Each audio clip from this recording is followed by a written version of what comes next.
Watch this.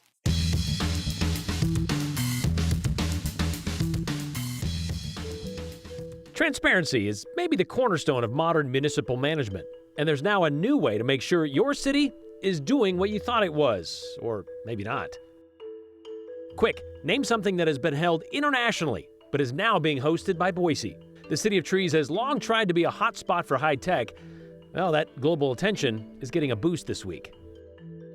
Who names streets, and why are they called that? Sometimes it's obvious, looking at you, Capitol Boulevard, and sometimes the reason is hidden in the name, obviously. You ever wonder what public employee makes the most in your town? Or how much money your county spends killing mosquitoes? Well, the state of Idaho has just finished putting together a portal of transparency. And with it, you can also feel like Marvel's Doctor Strange and get a glimpse into how every county and city in Idaho is spending its money. Okay, so Joe, you've been following this project since, well, near the beginning, since they launched it. What is the end result here? First of all, I like the way that you described it because it makes it extremely exciting. Spin circles. And yeah. Yep. Doctor Strange time. All right, so basically here's the deal. This is not information that is newly available. This is information that is now newly available in a new way. You could always public records request things from your local city, your local county, but the state of Idaho and the state controller's office has put together this website, and inside of it, all 198 cities in Idaho, yep, that's how many are incorporated in our state, their city data is now all in one easy-to-use site. So, for example, let's say you live in the city of Caldwell. We're going to use that as our example here. There's a little write-up on what Caldwell is, when it was established, good background info. If you look here, though, you can take a look at everything. You can take a look at the budget. You can take a look at their revenue. You can also take a look at things like expenditures. Why is that important? What are the expenditures? Well, when we click on the expenditures tab, this is very literally what they are spending your tax dollars on. It helps all of us. It helps journalists, it helps data researchers, and it helps the general public to get a look directly at the inner workings of local government. You can track every dollar of taxpayer funds in a uniform way. So we're using this example here at the city of Caldwell. You can take a look at the breakdowns of it, and if you're interested too, you can also get the raw data. You can take a look at the actual budget for every city. And you may wonder, well, why is this so valuable and why is this, new? The idea here is that this is all uniform, and you can compare and contrast between different cities across the state of Idaho. You can also wonder how another city is using federal dollars or local dollars to figure out exactly how are they running their budget? Are they making good choices or not? For example, this is actually the physical document from the city of Caldwell that has all the appropriated expenditures. It goes all the way down. It's fun and exciting. There you go, signed by the mayor.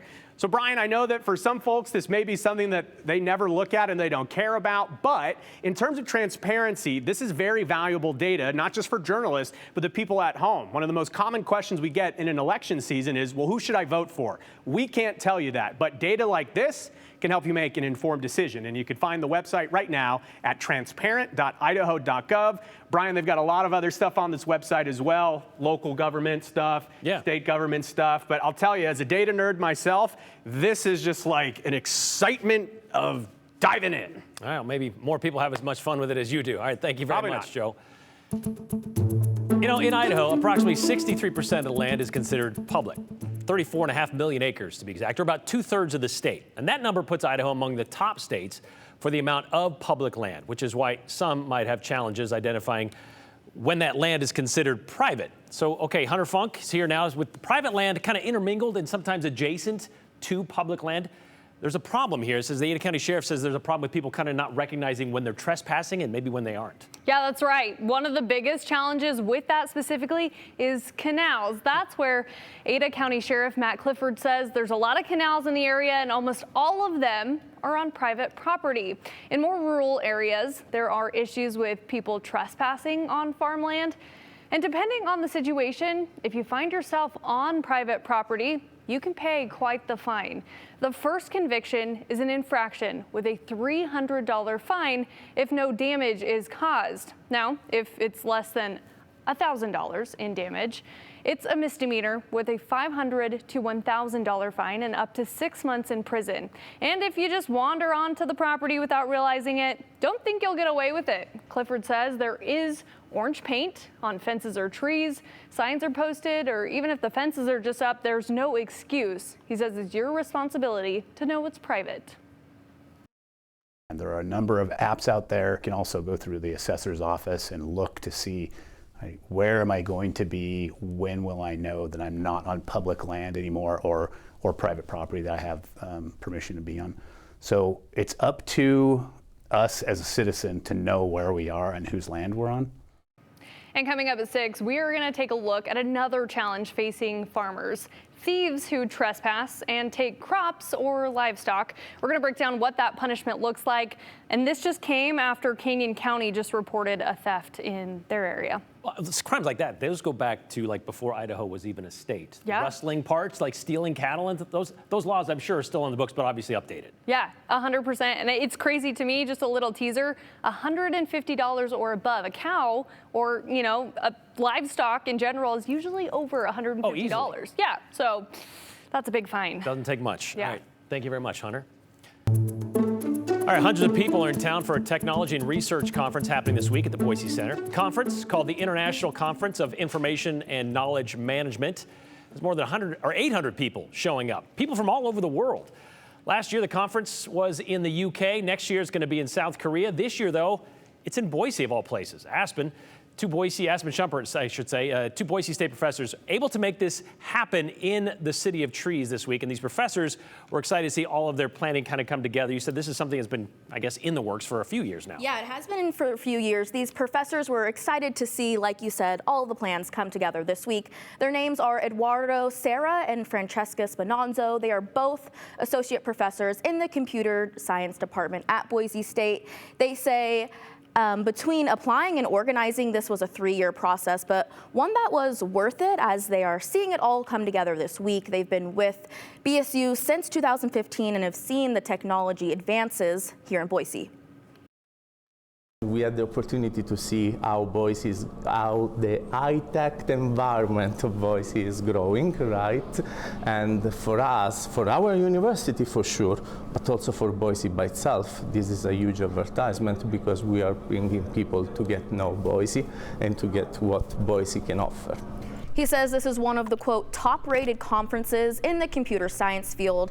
It's a week where professors, students, and people who work in the computer science industry can come together to discuss the latest topics and research in their field. The most recent advancement in our field then is prestigious, first of all, to be able to present in this kind of venue, right, to your work or your science, right, and at the same time, right, you can get connected with other people that are famous in their domain. A lot of the discussions this year revolve around a question about artificial intelligence. Is the search engine of the future a chatbot? About half of attendees are students, including PhD students, who wanted to share their research with the rest of the world. With over 2,500 submissions for papers and workshops, the conference only accepts about 23 of those. There was also tech companies at the events with booths set up. Sarah says this is the other part of the conference is networking. Students can connect with companies they might seek a career with after school. Clearwater Analytics was one of those booths at the event, which is a locally based company here in Boise, but we also saw others of people coming in like Amazon and Microsoft and Google to join the conversation. I mentioned Clearwater, but the big buildings that people notice, Micron, HP used to have a big hub here as well. Those are some of the big names, the big buildings in town, but there are a lot of smaller companies that are calling this place. I mean, is that why that this meeting of minds came to Boise? Yeah, that's exactly why. And we've seen, them being in other countries and not a lot here in the U.S. And so Boise was one of those places that they're seeing a technology growth and wanting to get more eyes here. All right, AI is a big part of it. Yeah. All right. Thank you very much, Aspen. We are always asking you to send us your questions about the 208 because, well, you never know when we might get the chance to dig into them. For instance, someone has been pondering the provenance of Protest Road. Well, we got your origin story. If you have any queries that might settle a squabble, or how about an interesting tidbit we should know about, text them to us at 208-321-5614. You can always just send us your thoughts on the show, too. Just don't forget your name and the hashtag, the208. And stick around, we could share yours at the end of today's show.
Yeah, quirky questions about Idaho and its history is part of what keeps the 208 train rolling. And some of them are obvious. We can come up with those ourselves. But it also helps to have help. And we get those generally by way of text messages from you.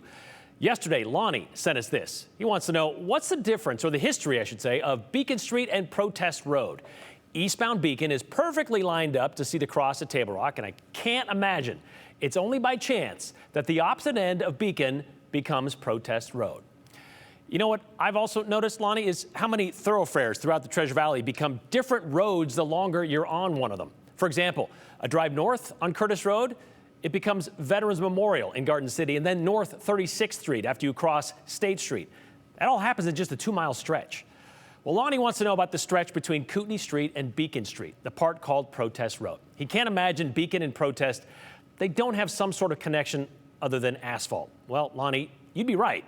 But it didn't get that name by chance, but by contention.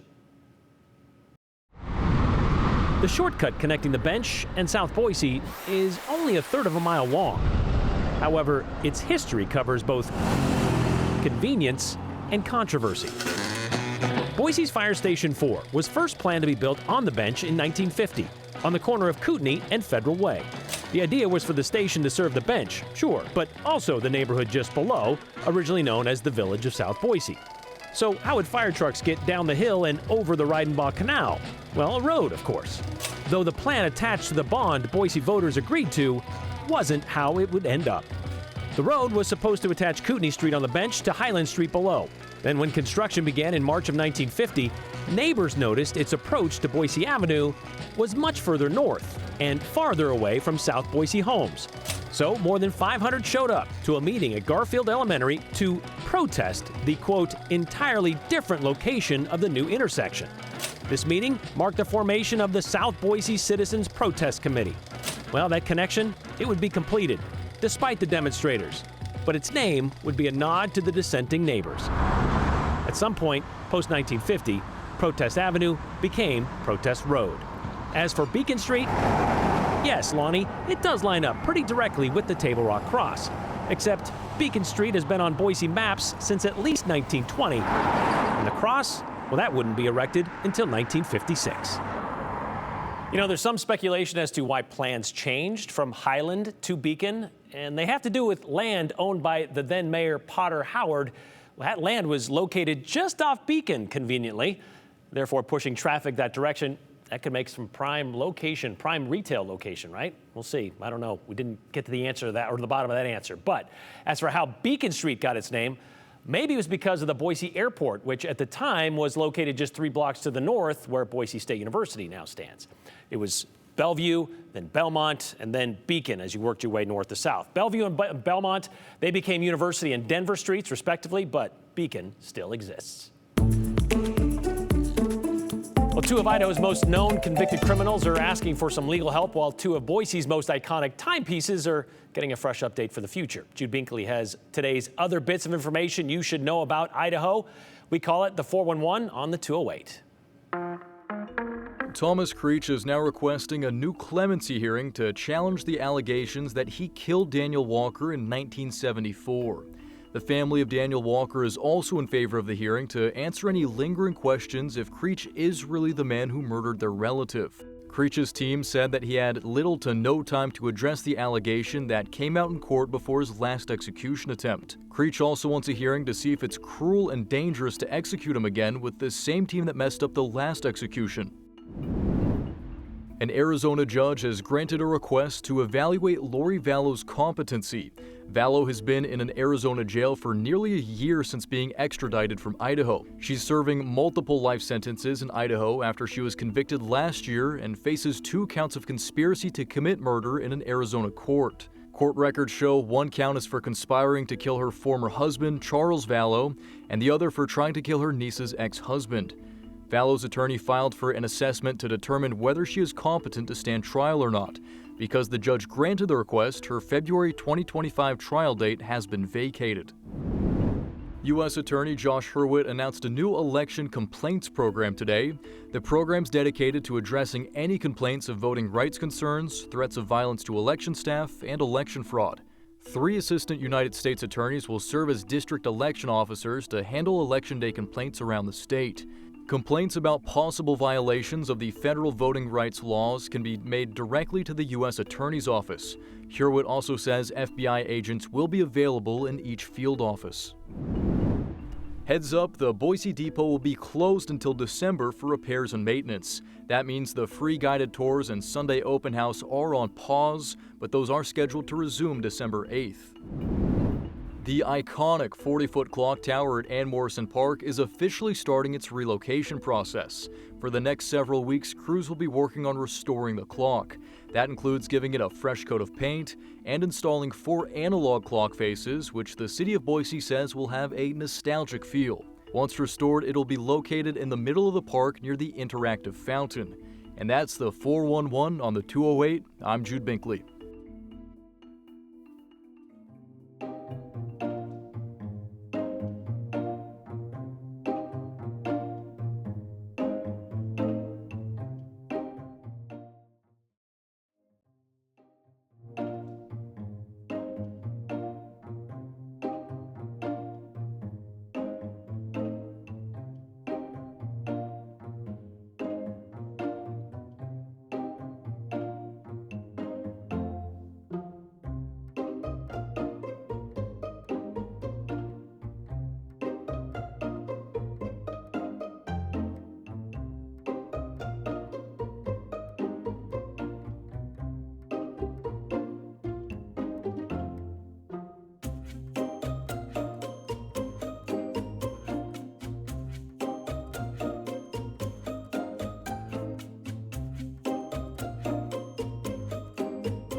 Gorgeous cloud pictures there, and hey, we've seen a lot of cloud cover overhead today as well, just peaks of sunshine here and there. Still, we managed to get to seasonable territory today. 61 is spot on normal for nearing the end of October in Boise. You can see the cloudy skies out there right now, very light northwest winds at about 6 miles per hour right now. So the rest of your evening will likely remain mostly cloudy, light winds, but dry. Temperatures will dip into those upper 50s as we head towards our 6:50 sunset tonight. tonight, and then into the 50s pretty quickly, or low 50s, I should say, pretty quickly by about 9 o'clock or so tonight.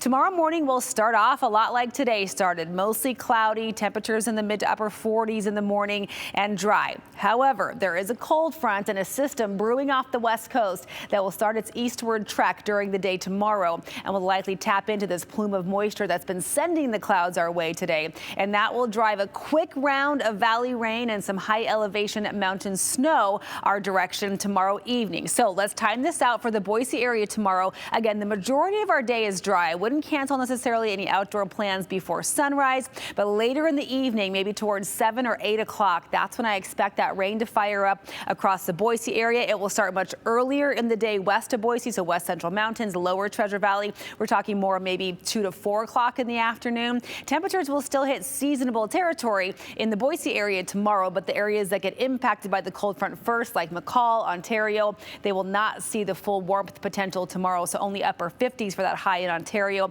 McCall, likely you won't climb out of the 40s, but over in the Magic Valley, where the front will take until about 11 o'clock tomorrow night to come through, temperatures will still get up into the upper 60s to near 70 degrees tomorrow. So kind of a case of location, location, location, what you see temperature-wise. The rain will be quick. We're talking a couple hours of scattered showers, and then it's over and done with. It moves out by Thursday. It will leave a brisk wind in its wake, and the wind will fire up as that rain comes through as well on Wednesday. Temperatures dip into the low 50s on Thursday. Look how nicely we rebound, though, pushing 70 by Saturday. If only that could last. Another system comes in early next week that will bring another blast of cold air and more wet weather for Monday and Tuesday. You know, art isn't just for indoor galleries, as evidenced by Boise's Freak Alley or the murals that adorn some of the downtown buildings, and of course the sculptured pieces scattered around the city. Well, there's about to be one unveiled on Grove Street, and it's a partnership between Boise's Arts and History Department, the Capital City Development Corporation, and a local collector of neon signs. You know, urban renewal has rightfully gotten a bad rap over the years with the ripping down of historic buildings and cultural centers. But this latest urban renewal project in the Linden District is really about bringing back some of Boise's history. We're standing in front of the historic Boise Neon Sign Gallery, really the first of its kind in Boise, and a key element of CCDC's Rebuild Linden Blocks on Grove Street project. What the signs do is sort of evoke this time when we were a very strong car culture, and the cars and the neon signs went hand in hand, because what the neon signs did was attract people who were driving across the country on road trips, doing fun things, and looking for places to stay, places to eat, etc. They had to be totally restored. They were faded down, some of them to bare metal. All the neon was there was broken. They've been sanded back down, they were primed, repainted. We tried to find signs that had something to do with this neighborhood. We tied in the Mercury Cleaners, which actually came from Roosevelt Street. And then the Chuck Dragoo sign originally said used cars. We had historic research done, and we found out that this was his lot. And for that sign, it's coming home. The Sands Motel was in the neighborhood, just over by the Boise Cascade building. L&B Beverage came, and it's just a shout out to that's the kind of stuff that was down here. It actually was a short-lived business. It was, for we can tell, only existed for 2 years. They're beautiful. I mean, and then as a collection, they're really, it's a, you know, people just walking by are loving this. They're works of art. Anybody remember Chuck Dragoo? That's a great name. All right, you may have noticed in that story, the neon signs are up, but they are not lit up yet. That is going to happen officially on October 30th at 6:15 on Grove Street, and you are invited to come. You can watch it between 12th and 13th Streets.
All right, just a few comments to get through today on this Tuesday afternoon, like this one from Jack in Boise, who says the Idaho judicial system is badly broken, is in sad need of repair and updating. The Creech debacle is a classic example, he says. There's also this one from John and Jerome. Back in the day, rustling cattle was a hanging offense. Yeah, and well, now we've instituted the firing squad. That's back too, so what's old is new again. Try Overland Road in East Boise, then it turns to West Overland, then in Meridian it becomes East Overland until it turns into West Overland again. Go figure. There's also Glenwood turning into Gary. I was trying to come up with some of these top of my head. Fairview, of course, turns into Cherry Lane. I know. We'll see you tomorrow. Continue with us and watch free now on the KTVB Plus app everywhere you stream.